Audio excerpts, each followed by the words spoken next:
ये वीडियो आपके लिए बहुत ज़्यादा इंपॉर्टेंट होने वाली है। इस वीडियो में बताएंगे जेई मेंस 2025 अप्रैल अटेम्प्ट के लिए क्या मिनिमम सेफ स्कोर आपको चाहिए, जिससे आपको एनआईटी जो कि टीयर 1 एनआईटीज़ हैं उसके अंदर आपको एडमिशन मिनिमम तो मिनिमम मिल जाएगा। ये आपको NIT wise cut off marks बताने वाला हूँ, मार्क्स है, परसेंटाइल भी बता दूंगा। ये डेटा बेस्ड है जनवरी अटेम्प्ट और पिछले साल के अप्रैल अटेम्प्ट के ऊपर, प्लस जो जोसा का काउंसलिंग का डेटा मैंने जोसा 2024 से लिया है। तो चलिए बकवास नहीं करते, सीधे स्टार्ट करते हैं। सबसे पहले टीयर 1 एनआईटीज़ कौन से होते हैं, ये पूरी लिस्ट है, आप इसे चेकआउट कर सकते हैं। ऐसी वीडियो अगर आपको टीयर 2 या टीयर 3 के लिए भी चाहिए तो ज़रूर से कमेंट कर दीजिएगा। अब बात आती है सबसे पहले एनआईटी के रिजर्वेशन पॉलिसी को थोड़ा समझ लेते हैं। अगर देखो आपको एनआईटी में एडमिशन मिलता है और मान लेते हैं एनआईटी में 100 सीट है, तो लगभग 50 सीट आपके होम स्टेट कोटा के लिए रिजर्व्ड है, मतलब उसी स्टेट के बच्चे जहाँ पे एनआईटी है उसको अवेल कर सकते हैं, और जो बाकी 50 बच्चे हैं वो अदर स्टेट के होंगे। अब ये स्टेट कैसे डिसाइड होता है, ये स्टेट उससे डिसाइड होता है जिधर से आपने 12th करी है। सिंपल, तो जिस स्टेट से आपने 12th करी है उसका स्टेट आपका डिसाइड हो जाएगा। अब बात करते हैं एनआईटी वाइज, चल लेते हैं कि करके सब पूरा डिटेल बता दूंगा। सबसे पहले नंबर पे जो आता है एनआईटी त्रिची है।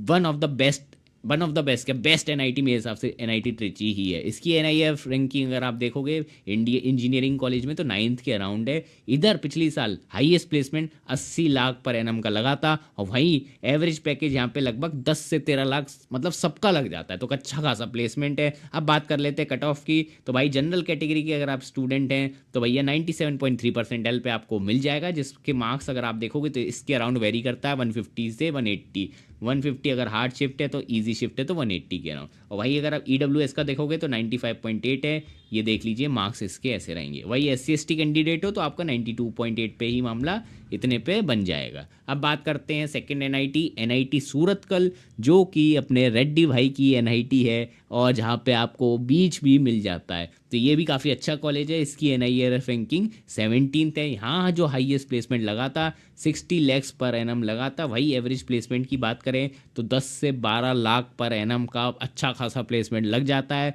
बात कर लेते हैं लोएस्ट ब्रांच के कट ऑफ की, तो जनरल कैटेगरी में अगर आपके सिर्फ 97 परसेंटाइल भी आते हैं तो आपको मिल जाएगा लगभग कितने 150 से 180 नंबर लेके आने हैं। वहीं ओबीसी ईडब्ल्यूएस कैंडिडेट हो तो 140 से 170 पे भी आपका कुछ ना कुछ हो जाएगा।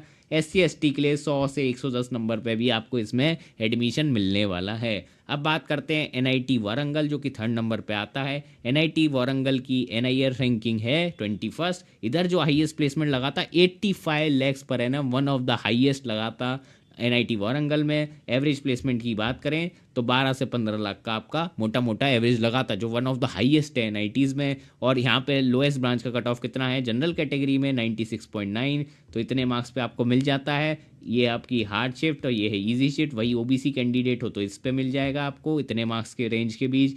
SC/ST के लिए 115 से 120 मार्क्स पे आपको ये कॉलेज मिल जाएगा। अब चौथे नंबर के एनआईटी पे आते हैं, जिसका नाम है एनआईटी राउरकेला। एनआईटी राउरकेला बहुत ही अच्छा प्यारा कॉलेज है। एनआईआरएफ रैंकिंग में 19 रैंक काफ़ी अच्छी रैंक है, जिधर हाईएस्ट प्लेसमेंट लगभग 65 LPA लगा था, और एवरेज प्लेसमेंट यहाँ पे लगभग 12 से 13 लाख पर एनएम का रहता ही रहता है। लोएस्ट ब्रांच का कट ऑफ अगर हम देखें तो एनआईटी का जनरल कैटेगरी की 96 परसेंटाइल पे एडमिशन मिल जाता है, मतलब 140 मार्क्स अगर आपकी हार्ड शिफ्ट है और 170 अगर आपकी इजी शिफ्ट है। वही ओबीसी ईडब्ल्यूएस के लिए 95 परसेंटाइल पे भी मिल जाएगा, या मतलब इतने नंबर आपको प्रेल अटेम्प्ट में लाने हैं। और अगर आप SC/ST कैंडिडेट है तो 100 नंबर लाएंगे तो भी मोटा मोटा आपको एडमिशन मिल सकता है। अब बात करते हैं अपने 5th एनआईटी, जो कि एनआईटी इलाहाबाद या प्रयागराज है। इसकी एनआईआरएफ रैंकिंग है 60, लेकिन प्लेसमेंट में ये college one of the best college है इंडिया का। हाईएस्ट प्लेसमेंट 75 LPA लगा है। एवरेज लगभग 14 से 16 लाख पर एनम रहता है, वन ऑफ द हाईएस्ट है एनआईटीज़ के अंदर।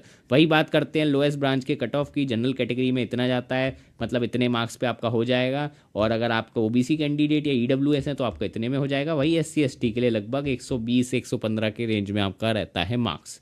अब बात करते हैं 6th एनआईटी पे, जो कि है एनआईटी कैलीकट की भैया एनआईआरएफ रैंकिंग 25 काफ़ी अच्छी रैंकिंग है। प्लेसमेंट में भी डिसेंट है, 55 LPA का हाईएस्ट पैकेज लगा था पिछले साल। एवरेज पे प्लेसमेंट देखोगे तो लगभग 10 से 12 का लग जाता है मोटा मोटा। लोएस्ट ब्रांच के कट ऑफ की बात करते हैं तो 96.6 परसेंटाइल पे आपको मिल जाता है, इतने मार्क्स आपको चाहिए होंगे। ओबीसी के लिए इतनी परसेंटाइल चाहिए और इतने मार्क्स। और वही बात करी SC/ST के लिए तो आपको 115 मार्क्स पे एंट्री यहाँ पे मिल जाएगी। जाएगी। अब बात करते हैं 7th NIT जयपुर, जो पिंक सिटी की तरह भी मतलब जाना जाता है, और देख सकते हैं पिंक कलर का फील आ रहा है हमें NIT जयपुर से। NIRF रैंकिंग है 43, हाईएस्ट प्लेसमेंट यहाँ पे लगता है 65 LPA का, जो काफ़ी अच्छा है। एवरेज प्लेसमेंट देखोगे तो 10 से 12 इधर भी लग जाता है। अब बात करते हैं लोएस्ट ब्रांच कट ऑफ के लिए। जनरल कैटेगरी की हो तो आपको इतने परसेंटाइल लानी पड़ेगी, यानी इतने मार्क्स। OBC EWS को हो गए तो 95 परसेंटाइल पे भी एंट्री मिल जाएगी, यानी इतने मार्क्स। SC ST कैंडिडेट हो तो 92 परसेंटाइल पे भी एंट्री मिल जाती है, लगभग 115 मार्क्स पे आपको एंट्री NIT में मिल जाएगी। वही बात करते हैं 8th नंबर के NIT यानी NIT नागपुर के ऊपर। NIT नागपुर की रैंकिंग है 39, हाईएस्ट प्लेसमेंट यहाँ भी 65 LPA का लगा है, जो कि काफ़ी अच्छा है। प्लेसमेंट भैया लगभग एवरेज में तो NIT इलाहाबाद को टक्कर दे रहा है, 14 to 16 LPA। वही लोएस्ट ब्रांच का कट ऑफ अगर देखोगे जनरल कैटेगरी का 95.9 है, ठीक है, और इतने मार्क्स चाहिए। OBC EWS के 95 परसेंटाइल, इतने मार्क्स, और अगर आप SC ST कैंडिडेट हैं तो आपका इतने मार्क्स पे आपको एडमिशन मिल जाएगा। अब बात करते हैं 9th NIT यानी NIT सूरत की। NIT सूरत की NIRF रैंकिंग 65 है। यहाँ पे जो हाईएस्ट पैकेज लगा था पिछले साल 55 LPA का लगा था, एवरेज लगभग 10 to 12 LPA रहता है। वही बात करते हैं लोएस्ट ब्रांच के कट ऑफ की, तो जनरल कैटेगरी में 96.3 मतलब परसेंटाइल आपको चाहिए, और वही मार्क्स में इतना हो जाएगा। OBC के लिए इतने मार्क्स मतलब इतने परसेंटाइल इतने मार्क्स, SC ST के लिए इतने परसेंटाइल इतने मार्क्स। अब बात करते हैं 10th नंबर के NIT, जो कि है NIT कुरुक्षेत्र। NIT कुरुक्षेत्र में NIRF रैंकिंग इतनी है, हाईएस्ट प्लेसमेंट 65 LPA का लगा था, काफ़ी अच्छा है। एवरेज भी अच्छा खासा रहता है 13-14 LPA।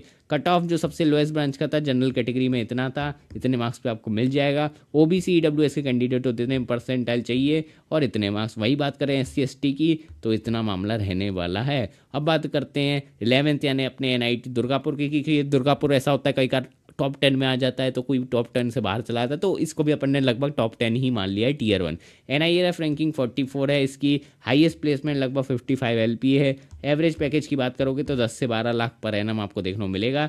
लोएस्ट ब्रांच का कट ऑफ अगर आप देखोगे जनरल कैटेगरी में इतना रहता है और इतने मार्क्स आपको चाहिए होंगे। OBC के लिए इतने मार्क्स, SC ST के लिए इतना और इतने मार्क्स। अगर आप भाई CS के लिए ही ओरिएंटेड हैं तो आपको CS के लिए इतनी रैंक चाहिए होगी, मतलब परसेंटाइल में अगर आप कैलकुलेट करोगे तो 99.9 परसेंटाइल ही रहता है। ये होम स्टेट का इसलिए इसमें थोड़ा कट ऑफ नीचे है, 99.5 तक टच कर रहा है। वही बात करें अगर आप अदर स्टेट का देखोगे तो आपको 99.9 परसेंटाइल ज़रूरी ही लानी पड़ेगी CSE ब्रांच के लिए। तो यही था आज की वीडियो में, सब्सक्राइब करके जाना। मिलेंगे आपको नेक्स्ट वीडियो में, बाय बाय।